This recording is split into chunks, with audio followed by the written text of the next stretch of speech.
السلام علیکم ناظرین، جہاں زیب عباسی ایک نئے پروگرام کے ساتھ حاضر ہے۔ فوج کی تحویل میں جو 20 افراد کو رہا کیا گیا ہے، اس معاملے کے اوپر ڈسکشن کریں گے کہ کس طرح سے سپریم کورٹ میں پی ٹی آئی کا کیس کمزور ہوا ہے، اور اس کے ساتھ ساتھ دوسرا اہم معاملہ ہے سینٹ الیکشنز کا۔ چیئرمین ڈپٹی چیئرمین کے انتخاب ہو چکا ہے، اور اس انتخاب میں جو ہے وہ پاکستان تحریک انصاف کی جانب سے کوئی امیدوار سامنے نہیں آیا۔ اس کی ریزننگ بالکل سادہ سی ہے کہ پاکستان تحریک انصاف کا یہ موقف ہے کہ خیبر پختونخوا کی جو 11 سینیٹرز کی نشستیں ہیں، اس کے اوپر پہلے انتخاب ہو، پھر اس کے بعد جو ہے وہ چیئرمین اور ڈپٹی چیئرمین سینٹ کا الیکشن ہونا چاہیے تھا۔ یہ معاملہ اب عدالتوں میں ہے، تو دیکھنا یہ ہے کہ کورٹس اس پہ کیا ڈیسائیڈ کرتی ہیں، کیا فیصلہ ہوتا ہے۔ لیکن بہرحال کافی اہم معاملہ ہے، اور اس کو لے کر ایک نیا بیانیہ یا ایک نئی کنٹروورسی جو ہے وہ بہرحال موجود ہے ایک پولیٹیکل پارٹی کی جانب سے، جس کے بارے میں یہ کہا گیا کہ وہ اس الیکشن میں شمولیت اختیار کرنا چاہتے ہیں، لیکن ان کی ایک جواز تھا، ایک وجہ تھی جس کے سبب وہ الیکشن میں نہیں آئی، اس پروسیس میں نہیں آئی۔ اسلام آباد ہائی کورٹ میں انہوں نے درخواست دائر کی ہوئی ہے، پشاور ہائی کورٹ میں یہ معاملہ آلریڈی پینڈنگ ہے۔ تو یہ کیا ڈیسیجن ہوتا ہے، کیا فیصلہ ہوتا ہے، یہ معاملہ کس طرف جاتا ہے، کافی اہم ہوگا۔ بہرحال یوسف رضا گیلانی جو ہے وہ بلا مقابلہ چیئرمین سینٹ منتخب ہو چکے ہیں۔ دوسرا معاملہ بات کرتے ہیں جو 20 افراد کو جو 9 مئی کے واقعات میں ملوث تھے، ان کو رہا کیا گیا ہے، اور اس معاملے پہ ایک جو جواب سپریم کورٹ میں بھی جمع کروایا گیا ہے، اس پہ تمام تفصیل بتائی گئی ہے کہ کس کس شخص کا کس علاقے سے تعلق ہے، ان 20 لوگ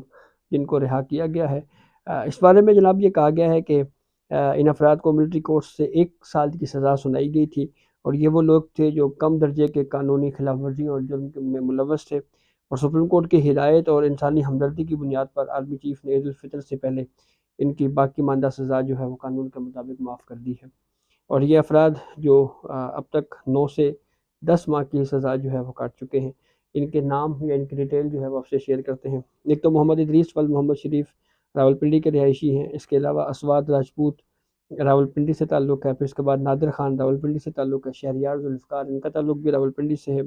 اس کے علاوہ لال شاہ ان کا تعلق بھی راولپنڈی سے ہے، پھر اس کے بعد عبد الرحمان راولپنڈی سے، محمد فیصل راولپنڈی سے، یاسر امان راولپنڈی سے، پھر اس کے بعد جو ہے وہ فیصل ارشاد لاہور سے، حسن شاکر لاہور سے،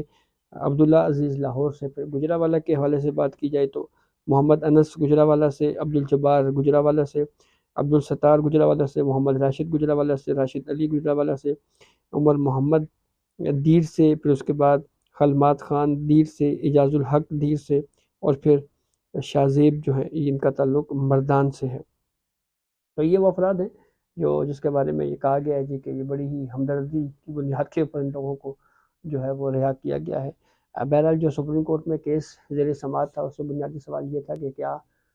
عام شہریوں کا فوجی عدالتوں میں ٹرائل ہو سکتا ہے یا نہیں ہو سکتا۔ تو اس معاملے کے اوپر بدقسمتی سے یہ کہنا پڑ رہا ہے کہ وہ وکلاء جنہوں نے سپریم کورٹ میں اس آئینی سوال کو بنیاد بنا کر آئینی درخواستیں دائر کی تھی، اور وہ آئینی درخواستیں دائر کرنے سے پہلے سابق چیف جسٹس عمر طاہر بندیال سے ایک ملاقات بھی کی تھی، اور اس ملاقات کے بعد ہی آئینی درخواستیں دائر کی گئیں۔ تو اب ان کی جانب سے سپریم کورٹ میں گزشتہ سماعت میں اس بات پہ رضامندی کا اظہار کیا گیا کہ اگر کم سزاؤں والے لوگ عید سے پہلے رہا ہو کے گھر آ جاتے ہیں تو ہمیں کوئی اعتراض نہیں ہے، ہمارے لیے خوشی کی بات ہے۔ تو خوشی کی بات اس لیے ہو سکتی تھی کہ اگر سب سے پہلے یہ درخواست گزاران جو ہیں یہ اس بات کو ایڈمٹ کرتے کہ فوجی عدالتیں سویلین کا ٹرائل چلا سکتی ہیں، تو ابھی جب یہ سوال ابھی طے نہیں ہوا، کیونکہ مین کیس میں تو بہرحال سپریم کورٹ نے یہ کہا ہے، اور وہ اچھا ججمنٹ ہے جو اعجاز الحسن صاحب نے لکھا تھا، جس میں یہ کہا گیا تھا کہ عام سویلین کا جو ہے فوجی عدالتوں میں ٹرائل نہیں ہو سکتا، اس کو غیر آئینی قرار دیا گیا تھا۔ ہاں 21D اور 21D2 کی حد تک اگر ہم بات کریں تو اس کو ہی اسٹرائک ڈاؤن کر دیا تھا، وہ معاملہ ڈیبیٹیبل ہے، اس کے اوپر قانونی ماہرین کی مختلف آراء سامنے آ رہی ہے کہ ان آرمی ایکٹ کی 2 شقوں کو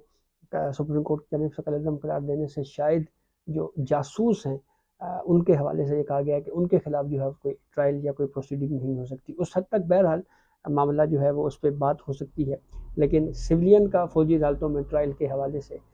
جو ہے وہ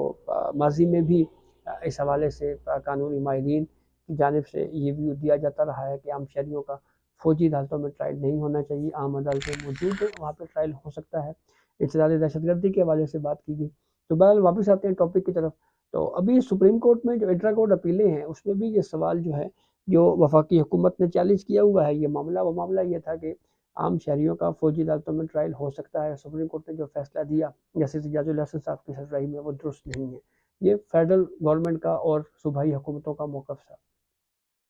اب اس معاملے پہ سپریم کورٹ نے یہ معاملہ ڈیسائیڈ کرنا ہے، یہ طے کرنا ہے کہ کیا عام شہریوں کا فوجی عدالتوں میں ٹرائل ہو سکتا ہے یا نہیں ہو سکتا۔ تو ابھی یہ معاملہ جو ہے وہ حل طلب ہے، ابھی اس ایشو پہ جو ہے وہ ڈیسائیڈ ہونا ہے، چیزیں طے ہونی ہیں، لیکن جو ہے وہ اس سے پہلے ان وکلاء کی جانب سے اس بات کی رضامندی کا اظہار کر دینا کہ جی آپ ان لوگوں کو جن کی سزا کم ہے وہ عید سے پہلے رہائی بنتی ہے، رہا کر دیں۔ ٹھیک ہے، 10 مہینے سے سال سے فوج کی کسٹڈی میں ہے، یہ الگ بات کہ ایک انٹرویو بھی سامنے آیا جس میں میں ایک ویلاگ پچھلے کر چکا ہوں، جس میں میں نے آپ کو بتایا کہ اس میں یہ کہا گیا جی کہ بڑا اچھا برتاؤ تھا، لیکن سوال برتاؤ کا نہیں ہے، سوال تو یہ ہے کہ کیا ایک شہری کا ملٹری کورٹ میں ٹرائل ہو سکتا ہے عام سویلین کا یا نہیں ہو سکتا۔ تو یہ وہ بنیادی سوال ہے جو سپریم کورٹ نے ابھی ڈیسائیڈ کرنا ہے اور طے کرنا ہے۔ تو اب ایسے وقت میں ان درخواست گزاران کی جانب سے یہ موقف اختیار کرنا کہ جن ملزمان کی سزائیں جو ہیں وہ کم ہیں یا جن کی سزائیں جو ہیں وہ پوری ہو چکی ہیں ان کو رہا کر دیا جائے، یہ کہا جا رہا ہے کہ انڈائریکٹلی جو ہے ان درخواست گزاران نے اس بات کو تسلیم کیا ہے کہ جو 9 مئی کے واقعات میں جو لوگ ملوث تھے یا جن لوگوں کو گرفتار کیا گیا پھر متعلقہ عدالتوں کے ذریعے ان لوگوں کو فوج کی تحویل میں دیا گیا، یہ عمل درست تھا اور ملٹری کورٹس ان کا ٹرائل کر سکتی ہیں۔ تو کم از کم انڈائریکٹ یہ امپریشن یا یہ اصول ظاہر ہوا ہے، اور اس معاملے کے اوپر شاید درخواست گزاران کی جانب سے یہ جو کیس ہے یہ کمزور کیا گیا ہے۔ بہرحال ایک یہ چیز ضرور کہا گیا تھا لاسٹ ہیئرنگ پہ آرڈر میں کہ جی آپ آرڈر میں یہ چیز لکھوا دیں کہ جو سزائیں ہیں جو جن کو بے رہا کیا جا رہا ہے یہ کنڈیشنل ہوگا سپریم کورٹ کے فائنل فیصلے سے۔ لیکن اس سب صورتحال میں بہرحال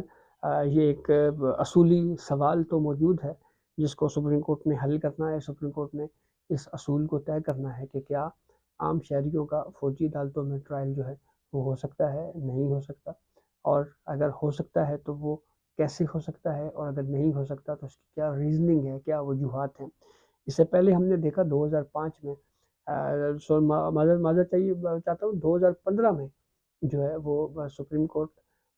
میں ملٹری کورٹس کی تشکیل کے حوالے سے جو 21ویں ترمیم تھی وہ چیلنج ہوئی، اور اس پہ سپریم کورٹ نے اس آئینی ترمیم کو ویلیڈیٹ کیا تھا، لیکن ساتھ پھر رائٹ ٹو اپیل یعنی اپیل کا حق ہائی کورٹ اور سپریم کورٹ میں دیا تھا۔ تو عید کے بعد 24 اپریل کو ملٹری کورٹس کے حوالے سے کیس پر دوبارہ سماعت ہونے جا رہی ہے، تو اس میں بھی یہ پیش رفت رپورٹ جو ہے وہ ڈسکس ہوگی، اور پھر اس کے بعد دیکھنا یہ ہے کہ یہ معاملہ کس طرف جاتا ہے، سپریم کورٹ آف پاکستان جو ہے وہ اس کیس کو کس طرح ڈیسائیڈ کرتی ہے۔ تو یہ اب تک یہ اپڈیٹ تھی جس سے ہم نے آپ کو آگاہ کیا۔ شکریہ۔